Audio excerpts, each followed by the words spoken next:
So we'll start with the next topic, and the next chapter is working capital management. Put the heading working capital management. Underline under that point number 1. Point number 1. Working capital refers to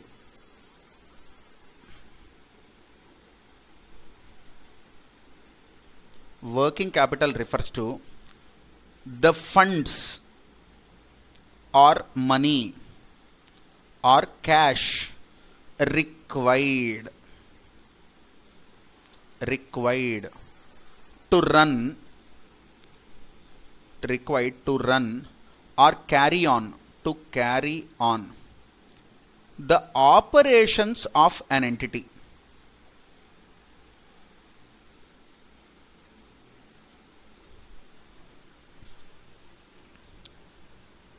To run or carry on the operations of an entity, and to pay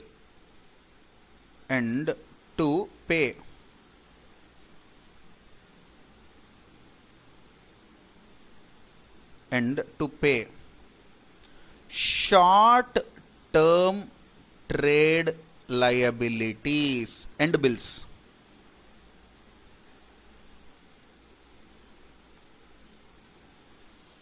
And to pay short-term trade liabilities and bills. Point number 2. Therefore, working capital is the cash required.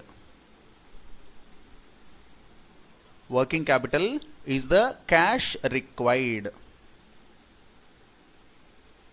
to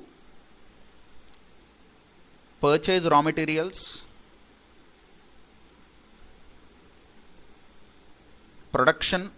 produce goods, pay operating expenses like salaries, rents, etc. Pay utility bills. To pay utility bills. Example, electricity, water, etc.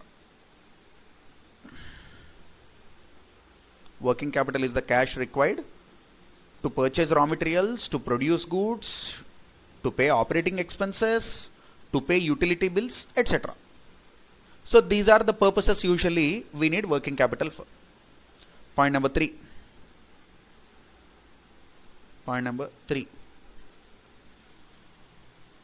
Every business has to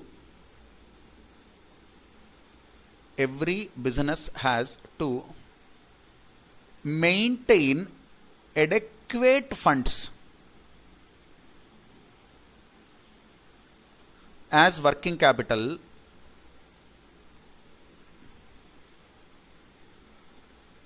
since lack of funds result in default or delayed payments of bills, which dilutes the reputation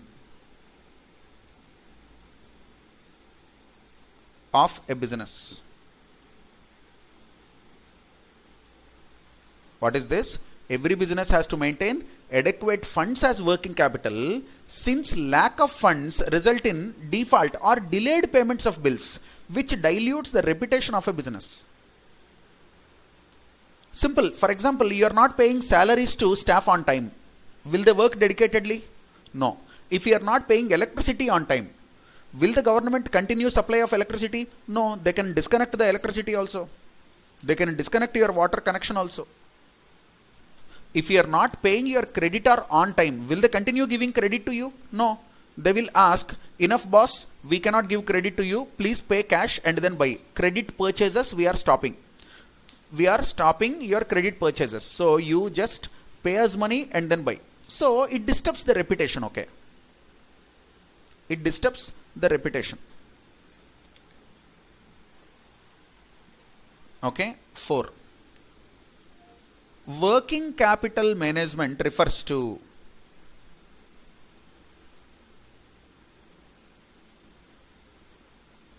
working capital management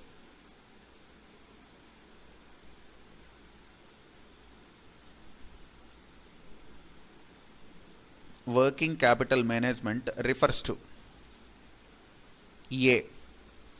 Estimation of required working capital.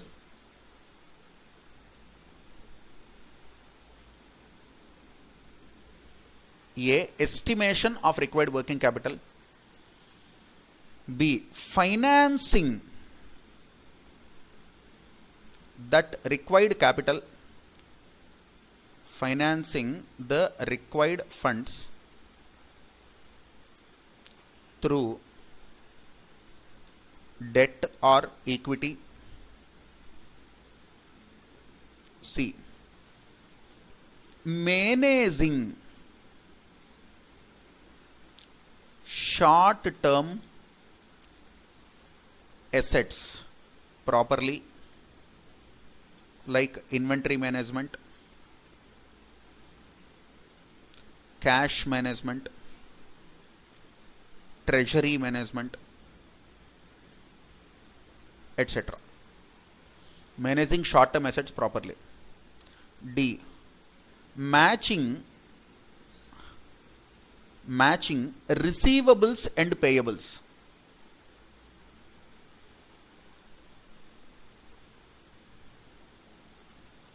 Matching receivables and payables.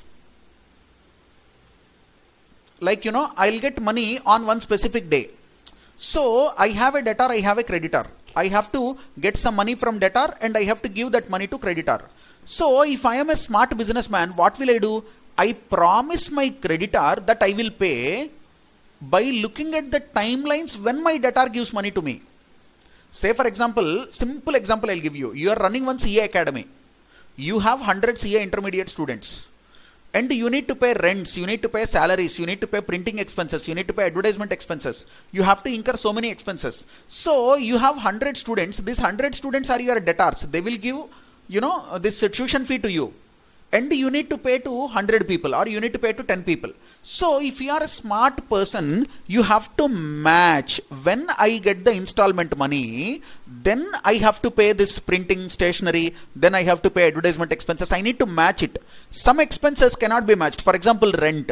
Rent you cannot match because every month you need to pay. But printer cost and all, Xerox expenses, this printout of study materials and advertisement expenses, to those vendors I can say, suppliers, to those suppliers I can say, boss, I will get money in the month of September and I will be able to pay only by month September end.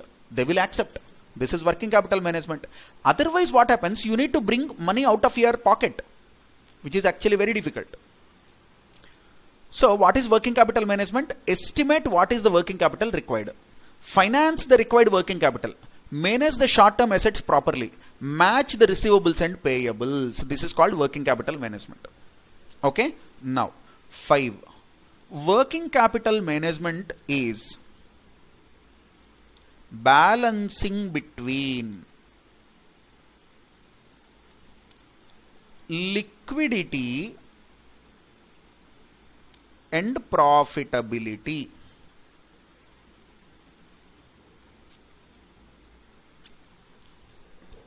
Working capital management is balancing between liquidity and profitability.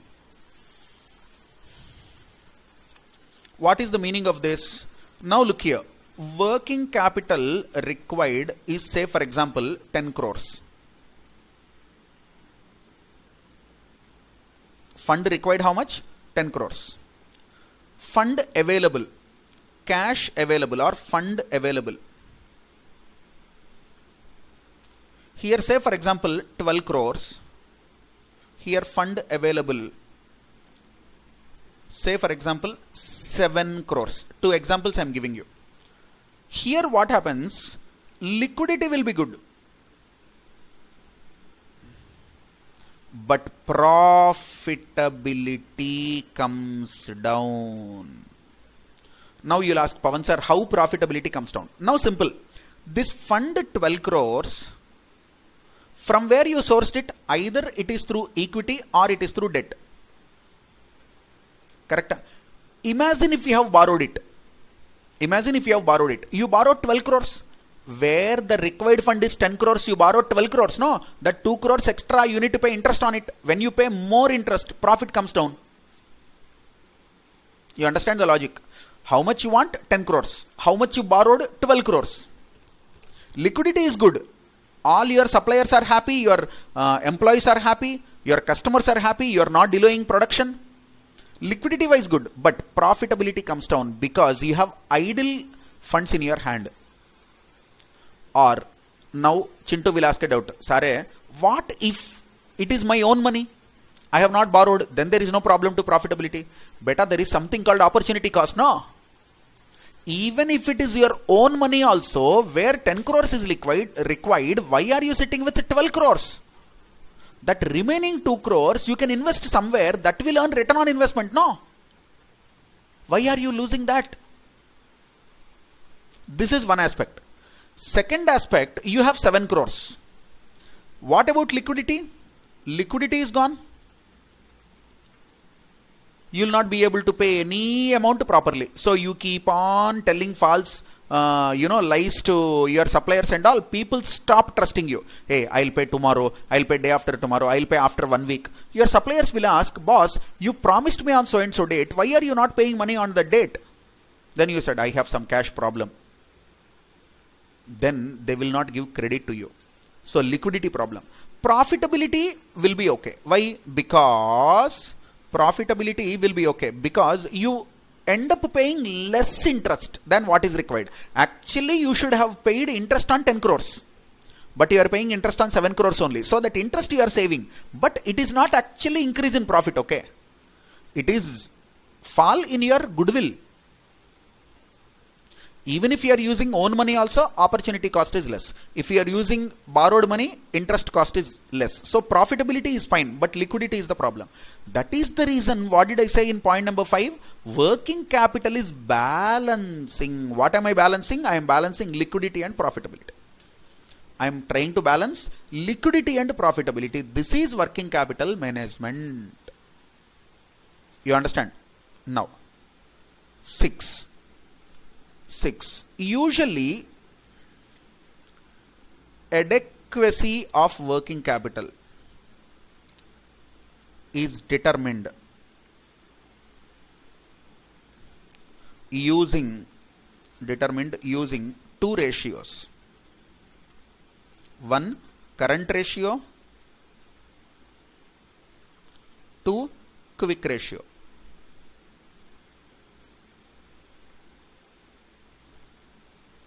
Okay, it should be greater than or equal to 2.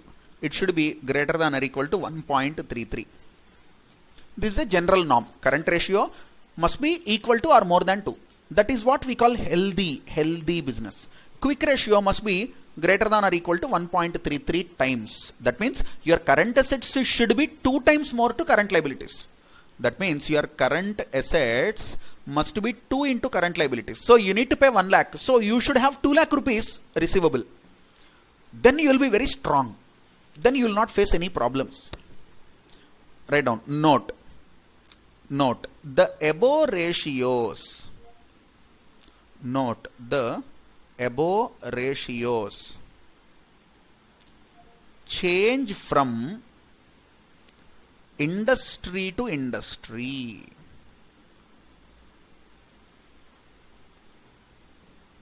The above ratios change from industry to industry. In one industry, current ratio 1.5 could be enough. In one industry, current ratio 3 should be there. So it can be on an average, on a global average, we are saying 2, but that doesn't mean every business should have 2. Sometimes it can be more, sometimes it can be less also. Okay, so next put the heading classification of working capital.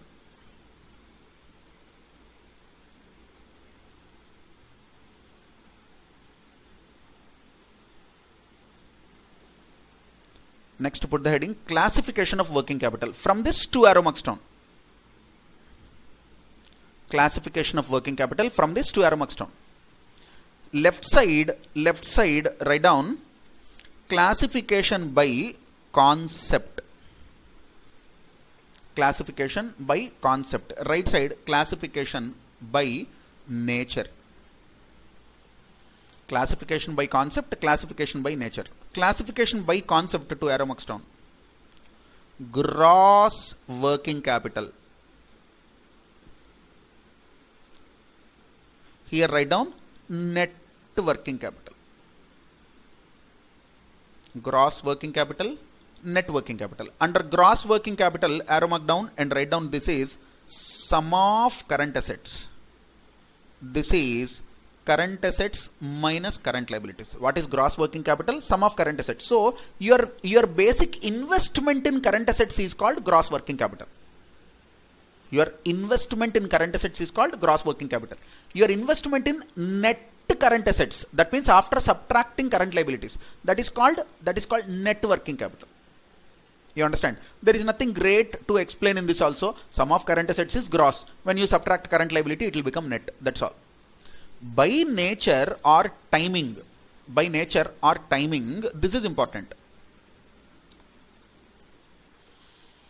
Working capital can be fixed or permanent working capital.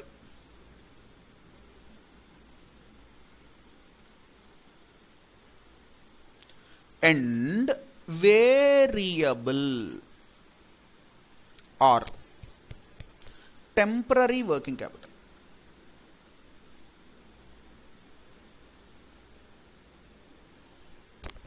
What is fixed or permanent working capital? What is variable or temporary working capital? Now let us write. Fixed or permanent working capital, arrow mark down. This is the fund required at all times to carry on a minimum level of activity. Minimum level of operations in a business.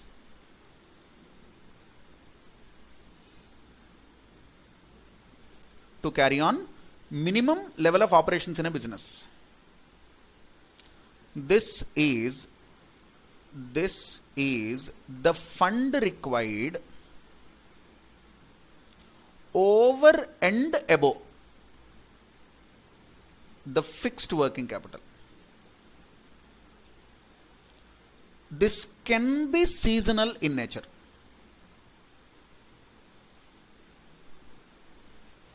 This can be seasonal in nature. So what is fixed or permanent working capital?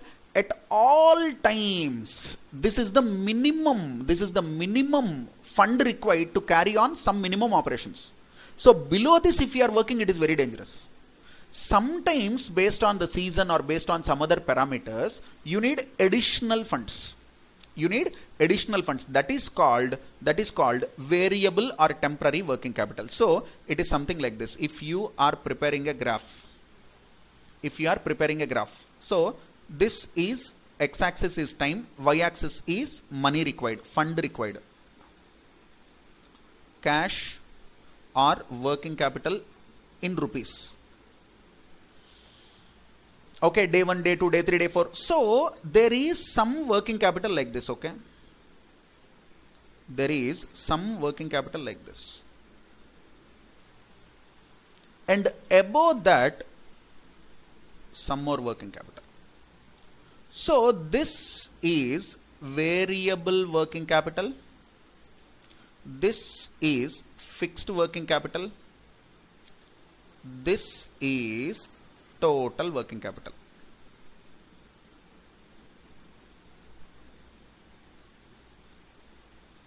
So let me give you one simple but very effective example so that you understand the concept better, okay? I'll give you one simple example so that you remember the concept better. Consider a small juice shop. juice shop. Okay, in some places we call them cool bars. So there is basically a juice, a shop. The person purchases the raw materials like, fruits, like milk, dry fruits, some other ingredients, and then he makes juices, milkshakes, and then he sells that. Now, out of 12 months period, few months demand will be very high, like summer. So how many glasses of juices he will sell in the summer? Maybe he'll sell 500 glasses of juice in summer. But in winter and rainy season, he will sell maybe only 100 glasses or 120 glasses. He cannot sell 500 glasses. It could be sometimes 10-20 glasses also. So obviously, if you are the businessman, what is the quantity of oranges you purchase? What is the quantity of lemon you purchase? What is the quantity of mango you purchase? What is the quantity of banana? What is the quantity of carrot? What is the quantity of watermelon? What is the quantity of pomegranate? So all these raw materials is your stock, current assets. So how many kgs I buy? Maybe if it is not a season, I may prefer buying only 1 kg, 1 kg, 2 kg, 2 kg each. So one papaya I'll buy, one watermelon I buy, one muskmelon I buy. So only one item, two items or 1 kg, half kg, like that I am buying. So the amount required for funding raw material can be only 500 rupees. So I went to fruit market, 500 rupees I have spent. I bought raw materials, I arranged it in the shop, and I am waiting for the customers. I am making juice, selling it. So my raw materials cost is 500 rupees or 1000 rupees. After this, eventually summer came. And the sun is, at his peaks. Then more people started consuming, this cool drinks and all, or juices and all. Then eventually, when your sales is increasing, your mind says, Pavan, 1 papaya is not enough. 1 watermelon is not enough. Buy 4 papaya, 5 watermelon. 1 kg Mosambi is not enough. Buy 10 kg Mosambi. 1 kg pomegranate is not enough. Buy 5 kg pomegranate. So you increase. So that incremental working capital is there. No, that is this. So at all the times in the year, whether it is rainy season, whether it is winter, whether it is summer, whatever the season is, this is the minimum raw material cost you have to have in hand. Over and above this, based on the season or based on some other factors or based on some orders, you have to put more money. Okay, so why is this classification important? Pavan sir, why is this classification important? If you are a manufacturing concern, if you are a very smart businessman, this will be financed through reserves, your own money. This will be financed through bank OD. This also can be financed through bank OD. This also can be financed through reserves. There is no hard rule you should not do. But better way is, if it is permanent working capital, if it is fixed working capital, better use your own money. Why paying interest and all? If it is seasonal or if it is fluctuating, if it is variable, then go and get bank OD. Doesn't matter, because anyway your sales are increasing. You can pay interest also. No problem. You understand? So, by concept, working capital is gross working capital, net working capital. By nature or timing, periodicity, duration, working capital can be classified into 2. What are they? One, fixed or permanent working capital. Second one is temporary or variable working capital. This fixed working capital or permanent working capital is also known as core working capital, or in some industries they call it hardcore working capital. Core working capital, hardcore working capital, fixed working capital or permanent working capital. They are different names, meaning is same. So you understand the basics of working capital, whatever I told you. Having said this, working capital estimation can be done in 2 ways. Working capital estimation can be done in 2 ways. What are they? One is through operating cycle, which already we have discussed. Working capital requirement can be calculated using operating cycle. OC is equal to R plus W plus F plus D minus C. Do you remember? Second one is using current assets and current liabilities. If you recollect, this also we have done in ratio analysis. In ratio analysis, one problem we have done 9,81,250 rupees of working capital. You remember? There we have done this pro forma only, no? Current assets 1, 2, 3, 4, 5. Current liabilities 1, 2, 3, 4, 5. Subtract current liabilities from current assets. That is working capital. So this is how working capital can be calculated. You understand this? Any doubts in the concept? Before we go and solve problems, your concepts should be clear. Then I'll tell you the formulae, then I'll tell you how to calculate and all, then we prepare the proformas. So are we clear so far?